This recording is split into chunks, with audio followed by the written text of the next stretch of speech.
5월 16일 금요일 아침 진짜 시장 방송 시작하도록 하겠습니다. 이슈 브리핑 수상한 변화들, 최근에 제가 브리핑을 하나씩 하면서 환율, 유가 얘기를 해드렸거든요. 이제 금하고 엔화까지 같이 좀 얘기를 해드리도록 하겠습니다. 이 수상한 변화들, 그러니까 올해 들어와서 지금까지 어떤 상반기의 흐름들을 보면 일반적으로 우리가 알고 있었던 상식에서 좀 벗어나는 증시 흐름을 보여줬어요. 환율과 유가, 금, 엔화 어떤 식인지 정리해서 하나씩 살펴보도록 하겠습니다. 제가 지난번 자료에 보여드렸듯이 원달러 환율, 원화가 강세 구간으로 갈 때 이거를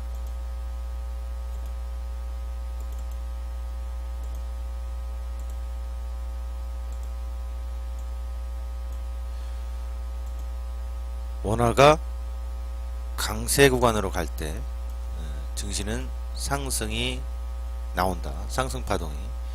원화가 약세 구간으로 갈 때 하락 파동이 나온다. 이 변화에서는 과거에서 우리가 알던 일반적인 상식에서 벗어나지 않습니다. 그래서 원화가 강세 구간일 때 상승 파동이 나왔고, 원화가 강세 구간일 때 상승 파동이 나왔고, 원화가 약세 구간일 때 하락 파동이 나옵니다. 지금 원화가 강세 구간에서 상승 파동이 나옵니다. 그러니까 원달러 환율을 본다면은 우리 증시 강세의 구간은 좀 이해가 되죠. 지난번에 때 원달러 환율 얘기했던 거니까 이 부분은 다시 한번 얘기하지만 한국은행의 기준금리 인상하고는 크게 관계가 없다. 미국 통화정책에 있어서의 상관관계가 높은 관점인데, 미국이 기준금리를 올렸고 연준이 자산 축소를 하는 가이드라인을 얘기를 해줬기 때문에 향후에 원화는 강세보다는 약세로 갈 가능성이 더 높지 않겠느냐, 이렇게 좀 봐야 되겠죠. 상식적인 범위 내에서. 그러면 하나 더, 유가, 이 부분도 제가 얘기됐습니다. 유가도 보면 유가가 조정 시기가 왔을 때 증시도 하락 파동을 보여준다.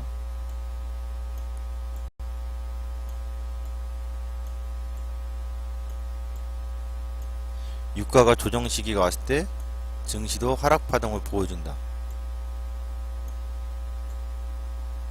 사실 유가 하락한 거에 대비해서는 증시 하락폭이 전년도에 더 나왔어야 되는 포인트에서 덜 나왔다고요.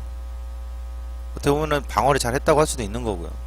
전년도의 이 저점이 어떤 굉장히 중요한 변곡의 저점으로 지금 나타나고 있는 겁니다. 그런데 이제 디테일하게 들어가 보면 유가가 과연 이제 계속 상승할 거냐, 아니면 하락을 다시 보여줄 거냐, 이거거든요. 보도록 하죠. 다시 원달러 환율로 돌아오면 전년도의 원달러 환율은 강세였고요. 그러다 보니까는 어쨌든 한 번의 브렉시트 때문에 하락 변동이 있었습니다만 증시가 상승 나왔었고, 7, 8, 9월 달에 원화 강세가 나오면서 7, 8, 9월에 상승 나왔고, 트럼프 대선 때 하락 변동이 나타났습니다. 그리고 올해 원화는 다시 강세입니다. 그럼 여기서 이제 주목할 것, 원화가 제가 계속 강조했듯이 1130원 넘어오느냐예요. 1130원을 넘어오면 사실상 증시는 조정 국면에 진입을 할 것이고, 1130원을 넘어오지 못하면 증시는 여전히 고점권에서 계속 상승마디를 보여주거나 할 겁니다. 원화는 결국 기준을 알았다 이거예요.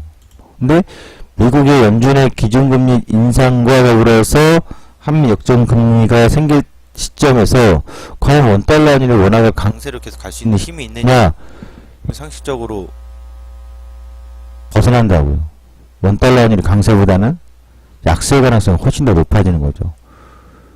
그럼 수사한 변화들 또 하나, 유가인데, 유가는 지난해에 상승 나왔고 브렉시트 과정이 나올 때 하락이 나왔어요. 그때 당시 조정이 있었고, 우리도. 그리고 트럼프 당선에 앞서서 유가가 조정이 있었고요. 디테일을 보니까 유가 하락 시기에 시장의 상승 파동보다 조정이 있었구나. 그럼 2017년도에는 유가는 분명 3월달 조정이거든요. 그러니까 제가 3월에 시장의 증시에 대한 고점을 이야기할 때 유가는 분명 시장의 조정 시기를 안 펴줬다고요. 보시면은 3월달에 지금 유가의 흐름으로 본다면은 증시가 상승 파동 나오고 있는 게 안 맞죠. 유가는 분명 4개월 넘게 조정기를 보여주고 상승 파동 안 만들거든요. 이게 또 하나 이상한 거예요. 그러니까 시장을 잘못 보고 뭐 대응 어떤 포인트가 맞고 틀려 일단 떠나서 그 시기에 유가의 하락 조정이 나타나는 건 눈에 뻔히 보였기 때문에 증시가 상승으로 3, 4, 5월 달에 슈팅 나온다라는 것은 원화의 포인트로 본다면 그럴 수 있는데 유가에서는 그렇지 않다고요. 유가는 지금 굉장히 중요한 시기가 왔습니다. 이제 뭐냐 바로 이 44불 때 깰 거냐 44불 때 전저점을 깨고 40불 때까지 내려가고 40불에서 추가적인 하락을 보여줄 거냐 아니면 유가는 반전을 보여주고 다시 55불 때 60불 때로 올라올 거냐예요. 그러니까 환율도 1130원에 있고 유가도. 근데 지금 보면 올해 증시가 상승 나왔을 때 원화를 본다면 이해가 돼요. 원화는 동그라미. 근데 유가는 동그라미가 아니죠. 그럼 또 다른 걸 하나 보도록 할게요. 유가의 흐름은 분명 시장의 조정 시기를 얘기를 해주고 있었는데 못 갔어요. 근데 우리나라 증시를 보면 산업 소재들, 화학주들 역시나 조정 시기로 가고 있단 말이죠. 건설주도 마찬가지고요. 그 우리나라에서 정리해보면 기술주만 상승을 강하게 해주는 거잖아요. 엔화 달러도 한번 보도록 하겠습니다. 우리가 상식적으로 엔화가 강세 시기엔 뭐예요? 안전자산한 회기. 엔화가 약세 시기엔 위험자산으로 포인트. 근데 전년도에 보면 엔화는 계속 강세였어요. 그리고 올해도 엔화는 강세예요. 이 구간이 안 맞는 거죠. 근데 이거는 엔달러 부분에 있어서는 엔화도 향후에 약세로 계속 가기보다는 강세로 갈 가능성이 높지 않을까? 현재로서. 근데 엔달러 뿐이 아니라 원엔도 봐야 되는데요. 원엔 부분. 이 부분을 하나 더 같이 보겠습니다. 원엔 부분을.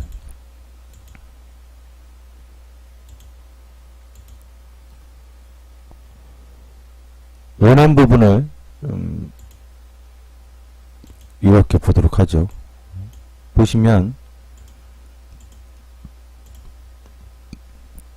이명박근혜 정부 양적 완화 이후잖아요. 그 양적 완화 이후에 보시면 원엔에서 원화가 강세 구간, 원화가 굉장히 강세였죠. 엔화 대비해서. 그러니까 일본하고 겹치는 것 중에서 산업들이 많이 겹치는데 대표적인 자동차였잖아요. 자동차 타격이 상당히 심했던 구간이잖아요.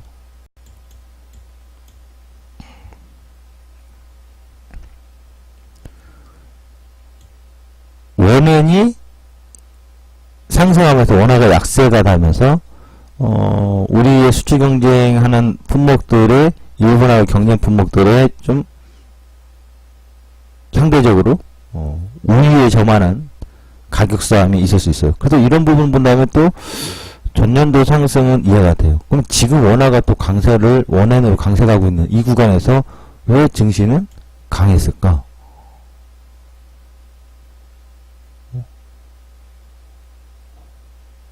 우리가 원엔이 상승 나왔을 때 다시 말해서 9년도 요 왔다 갔다 뺐다가 결국은 2011년도 12년도까지 요 구간일 때 수출주들이 상당히 강했죠. 따라서 요 전년도 2015년도에서 16년도 이때 우리의 수출주들이 강했어요. 그러니까 원에는 우리의 수출주와 내수주 여러가지 있는 것 중에서 대표적으로 수출주의 긍정의 요인인 거죠. 뭐가 나오면? 원엔이 상승 나오면. 원엔이.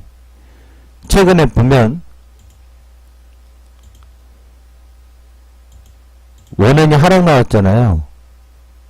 이때 제가 2017년도 들어와서 기술주나 수출주들을 강한 것 같이 보였지만 사실은 수출주들은 전지적으로 눌려있고 기술주 빼고 내수주가 강하고 있다. 제약주, 유통주, 내수주들이 강한 모습이 나타났다고요. 보시다시피 종목을 볼까요? 이렇게 보면 2017년도에 오히려 철강이나 이런 것들은 크게 움직임이 없고 자동차도 크게 움직임이 없고 그쵸? 대표 수출업체들 또 화학업체들도 움직임이 없고 약하고 왜 작년에 2010년에 막 올라왔던 것들은 이런 것들이잖아요. 소위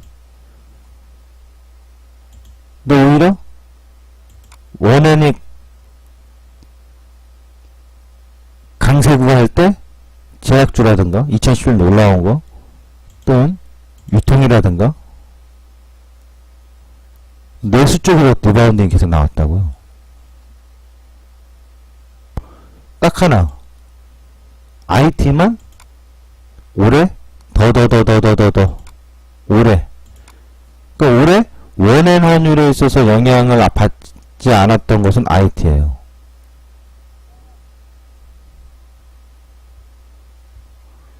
유가에 하락이 왔는데 영향을 받지 않은 게 또 IT예요.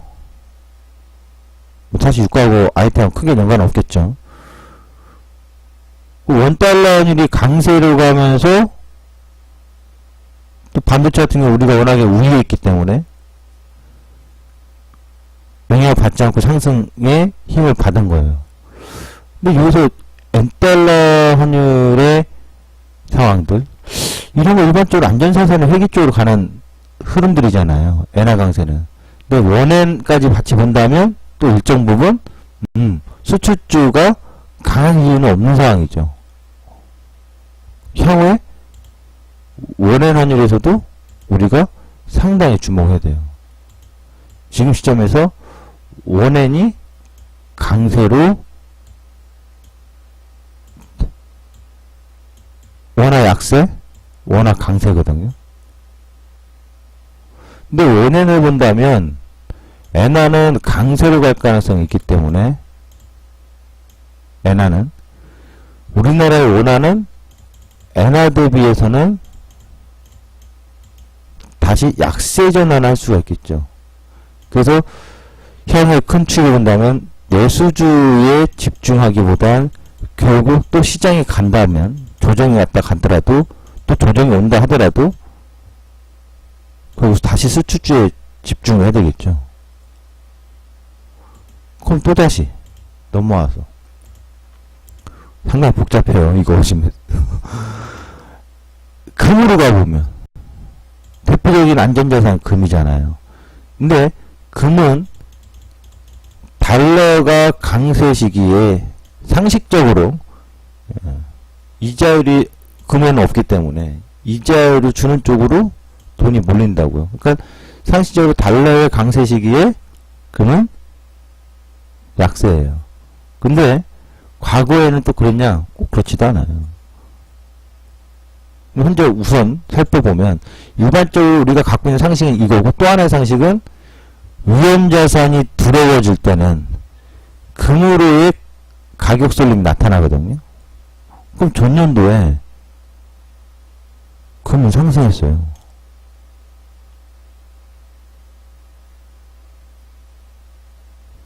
올해도 금은 상승했어요. 그러면 위험자산이라는 증시는 사실상 상승 파동이 나오는 게 아니라 조정 파동이 좀 있거나 눌림이 있어야 되는데 이게 또 그렇게 안 나왔단 말이죠. 그럼 지금 정리를 해보면 충돌되는 게 증시의 우호적인 것과 비우호적이었던 것들. 자, 유가, 금, 엔화는 사실상 증시에 뭐예요? 비우호적이라고요. 증시가 조정으로 갈 가능성이 높다는 걸 비춰주는 모습들이고 딱 하나만 우리 증시에 우호적이었다고요. 워낙. 그러니 2017년도 들어와서 3월달부터 꺾이는 시점인데 근데 왜 올라갔을까? 이게 지금 풀리지 않는 숙제라고요. 저한테는. 여러분들도 마찬가지일 거예요. 그때 그마다 다 진짜 시장 브리핑에서 원화 얘기하고 다 얘기했는데 상반기를 지금 정리해놓고 한 번에 쫙 정리를 해드리는 건데 확률적으로 그러면 3대 1이라고요. 3대 1인데 어떻게 해서 상방을 볼 수 있냐 이거죠. 3, 4, 5월 달에. 그게 저는 참 아이러니였던 거예요. 우리 3, 4, 5월 달에 그걸 하나 풀어보자면 결국에는 우리나라가 문재인 대통령의 당선 효과가 허니문 효과라고 해야 될까요? 당선 효과가 굉장히 강했다라고 밖에는 설명이 안 돼요.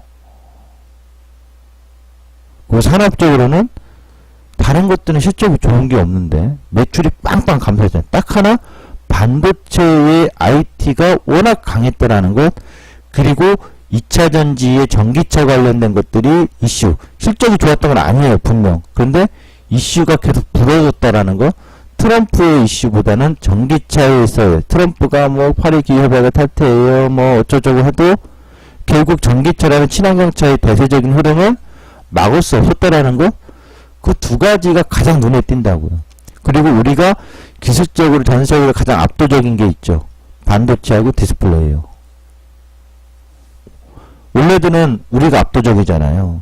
그러니까 지금 전 세계적으로 우리의 수출 품목에서 가격 경쟁을 떠나서 기술적으로 압도적으로 우위를 보여주고 있는 건 수출 품목에서 반도체하고 올레드 그리고 전기차에 관련된 2차 전지도 우리가 상당히 세단 말이죠. 한국, 중국, 일본 3국이 굉장히 세단 말이에요.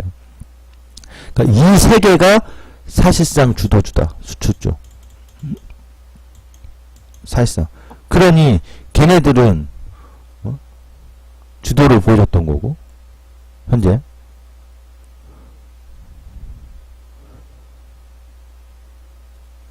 그리고 아까 얘기했지만 원엔 환율에서 원화가 강세 구간으로 형성이 된 과정에서 내수주들이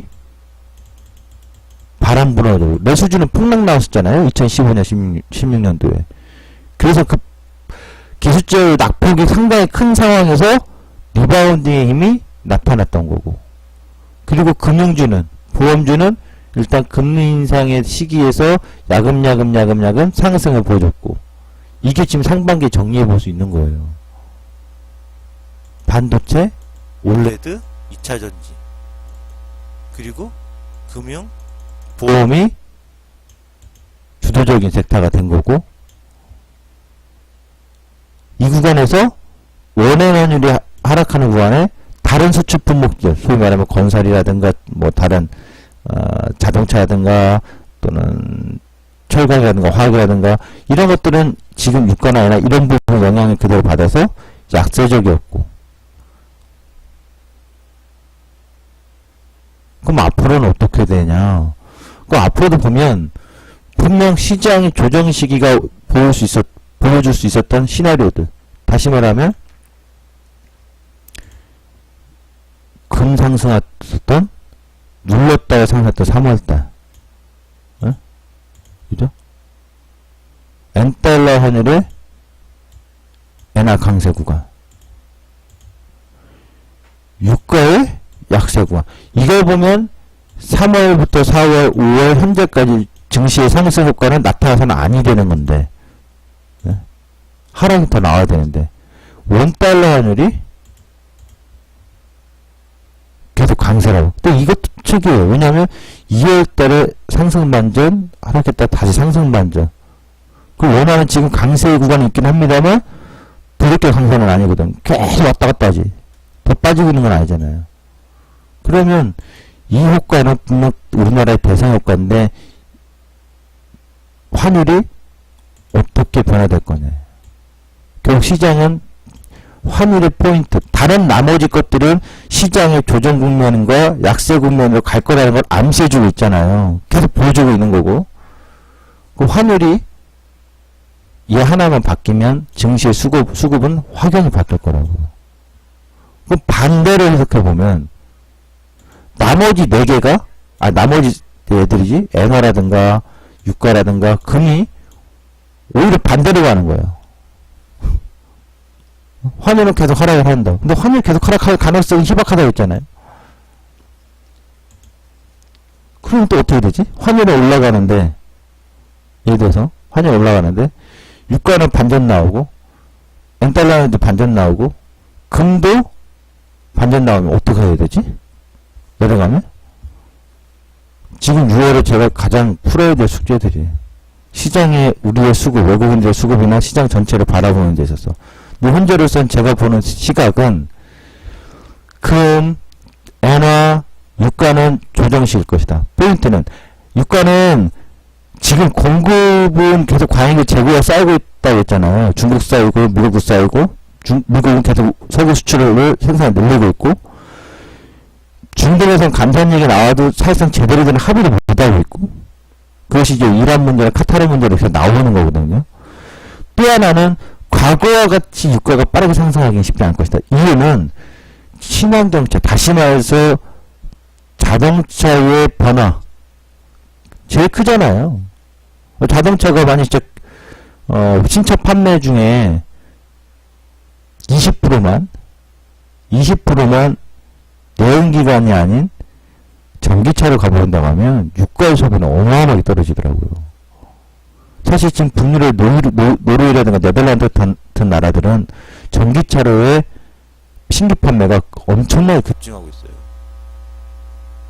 그러니까 그걸 준비를 해야 되는 거죠.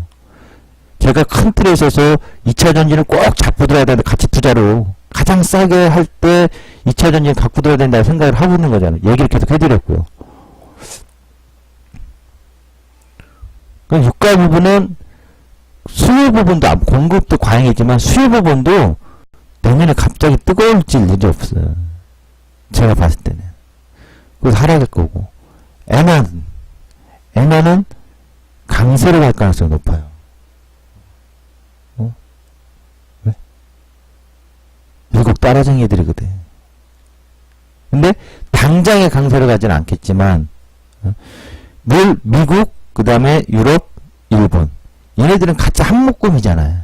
한 놈이 부양하면 다른 놈들이 같이 부양하고 한 놈이 먼저 미국이 형님이 항상 누구부터 밥 먹어야 돼요. 한국 사회에서는 누구?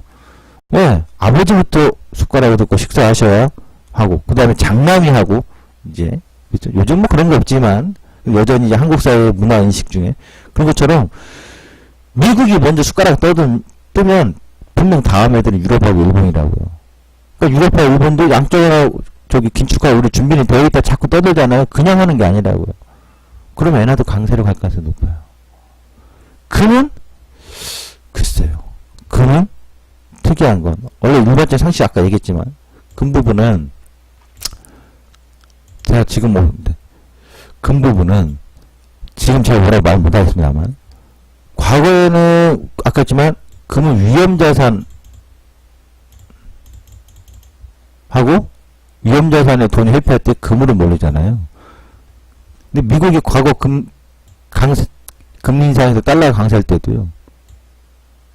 엄청 올랐거든요. 근데 금은 저도 지금 모르겠어요. 솔직히 말하면. 여기서 내려갈지 올라갈지 정확히 저도 모르겠어요.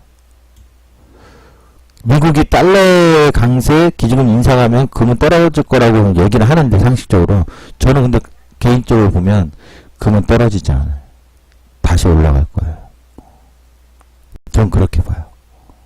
금은 사실상 이게 전년도 이 시점이 바닥스럽다라고 봐요. 그러니까 빠르게 올라갔지 못해서 모르지만 금은 다시 재상승할 가능성이 상당히 높다고 본다고. 이런 것들이 지금 우리가 증시를 바라볼 때 큰 틀에 있어서 어떤 기준들의 수상한 변화들이라는 걸 참고해 주시면 좋겠고, 올해 시장은 그래서 정말 이상하고 수상한 겁니다. 연시가를 오지 않고 올라간 것도 이상하고, 이렇게 강세로 나올 만한 요인도 다른 요인들과 섞어서 봤을 땐 부족했는데 나타났다라는 거. 지금 이제 단기 과열을 시켜나가는 과정을 보여줄 가능성이 높다, 이렇게 보시면 되겠습니다. 오늘 진짜 시황은 여기까지입니다.